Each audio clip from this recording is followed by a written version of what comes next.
Aplicaciones físicas de la integral definida.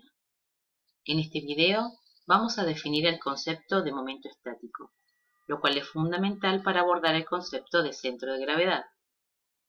Para comprender mejor el concepto físico de momento estático, daremos en primer lugar la definición correspondiente a un sistema de puntos alineados. Luego iremos avanzando hasta llegar a la fórmula de momento estático para superficies, que es donde aparece la integral definida.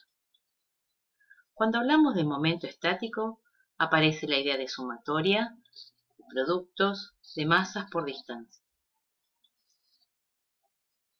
Estos puntos materiales se encuentran sobre una varilla o un eje, y cada uno posee una masa. Y se busca calcular en este caso el momento estático respecto de un punto A, alineado con ellos. La fórmula correspondiente es la siguiente.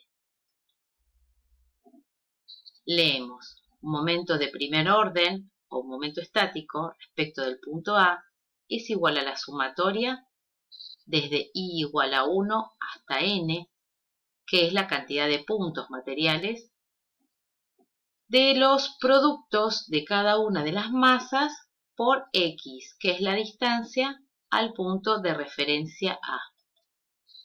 Veamos un ejemplo.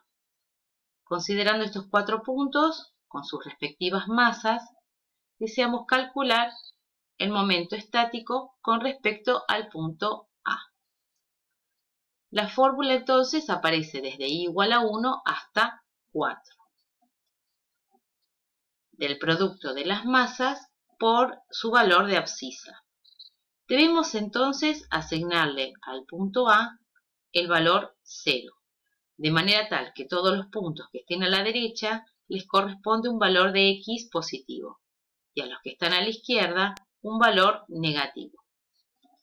Escribimos entonces todos los productos de masas por distancia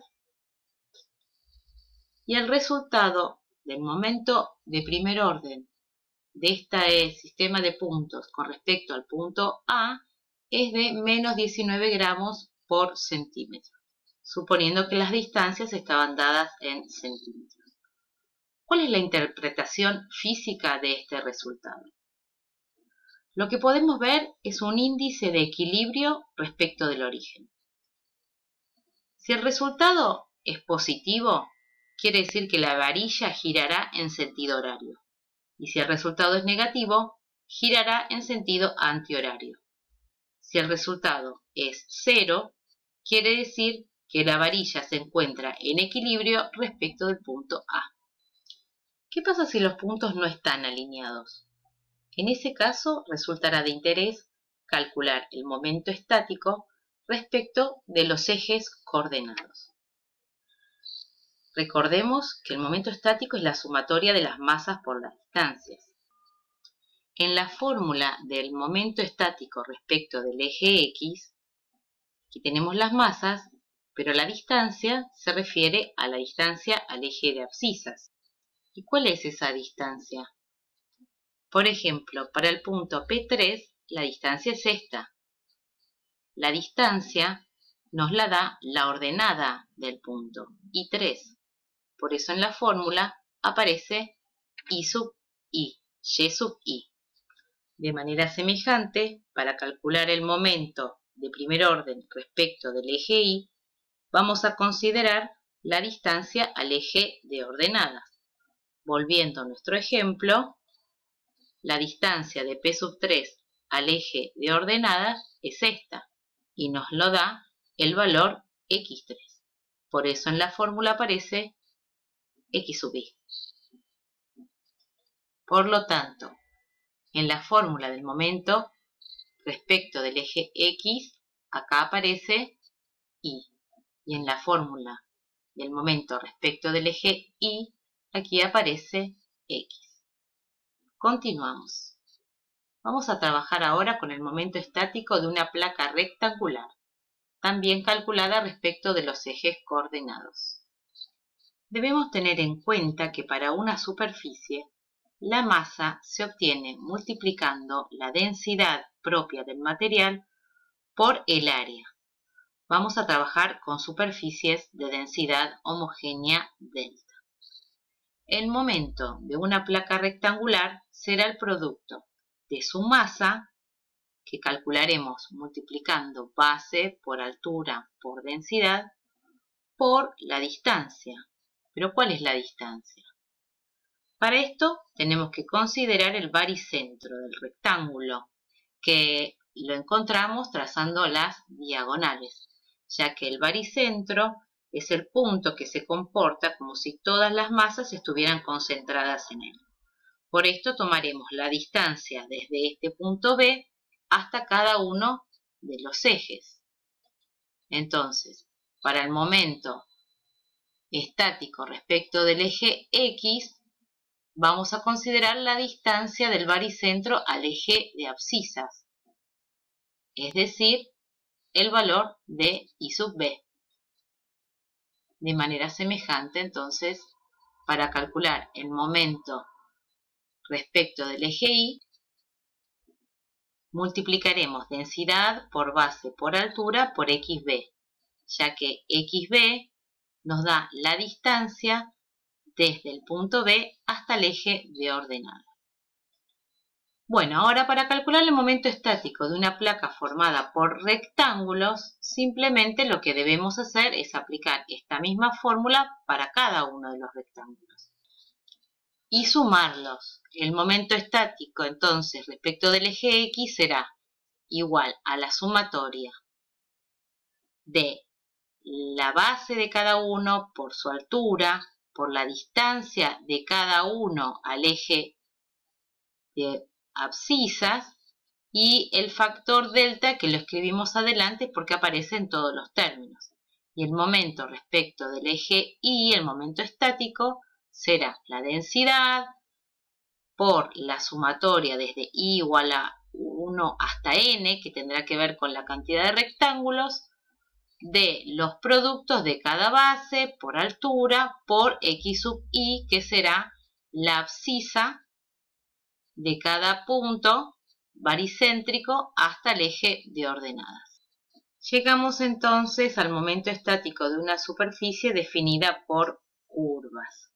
Aquí necesitaremos, como lo hicimos en otras oportunidades, considerar rectángulos, infinitos rectángulos, cuyas áreas cubran la superficie. Vamos a partir entonces de las fórmulas que alcanzamos recién, del momento estático respecto de los ejes para placas rectangulares. Entonces tendremos el límite para n tendiendo a infinito de delta por la sumatoria desde I igual a 1 hasta n del producto base es delta X, por altura nos la da f de X sub I, por la ordenada del baricentro. El baricentro se encuentra a la mitad de f de X sub I. La altura a la que se encuentra el baricentro es a la mitad del f de X sub I. Acomodando la expresión, el factor medio lo sacamos fuera y tenemos f de X sub I y f de X sub I lo expresamos como f de X sub I al cuadrado y por comodidad escribimos delta de X sub I al final. Llegamos entonces a esta expresión que, como sabemos, es la definición de integral definida. Resulta entonces que el momento de la superficie respecto del eje X será delta dividido 2 por, y todo esto será la integral entre A y B de f cuadrado de X por dx, que es el diferencial de X que nos indica la variable de integración. ¿Qué ocurrirá con el momento respecto del eje Y? Límite para n tendiendo a infinito, delta, sumatoria desde I igual a 1 hasta n por, veamos acá, base. La base es delta X. Por altura. La altura es f de XY. ¿Y qué ocurre con el X baricéntrico? El X baricéntrico, como este delta X es cada vez más pequeño, porque n tiende a infinito y al tener infinitos rectángulos el delta X es cada vez más pequeño, Entonces, el X baricéntrico tiende a coincidir con X sub I. Por eso en la fórmula ponemos X sub I. Acomodando convenientemente X sub I por F de X sub I por delta de XI. Encontramos aquí entonces la definición de integral. El momento estático de una superficie respecto del eje Y es delta, la integral de X, F de X diferencial de X. Ahora bien, estas fórmulas se refieren para el caso de que el recinto está limitado en la parte superior por la curva correspondiente a F de X y en la parte inferior por el eje de abscisas. Si nosotros consideramos el caso general que está definido por dos curvas cualesquiera, resultará esta otra expresión. Analicémosla.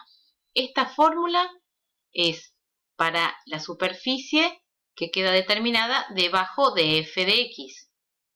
De manera semejante, si consideramos la superficie debajo de G, sería la misma expresión porque tenemos los mismos límites, pero aquí tendríamos G cuadrado de X.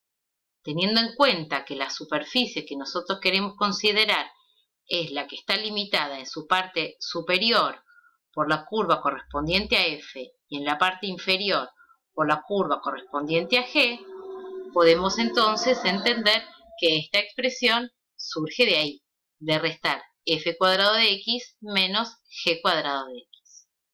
De manera semejante, para comprender cómo llegamos a esta fórmula, miremos la fórmula correspondiente al momento estático respecto del eje Y para la superficie debajo de F de X. Para el caso debajo de G de X será X por G de X. Los límites de integración serán los mismos. Entonces, para calcular el momento estático respecto del eje Y, será igual a la densidad por la integral entre A y B de, será X por F de X menos X por G de X. Teniendo en cuenta que X es un factor común, lo podemos extraer fuera. Y resulta entonces la fórmula que utilizaremos para calcular los momentos.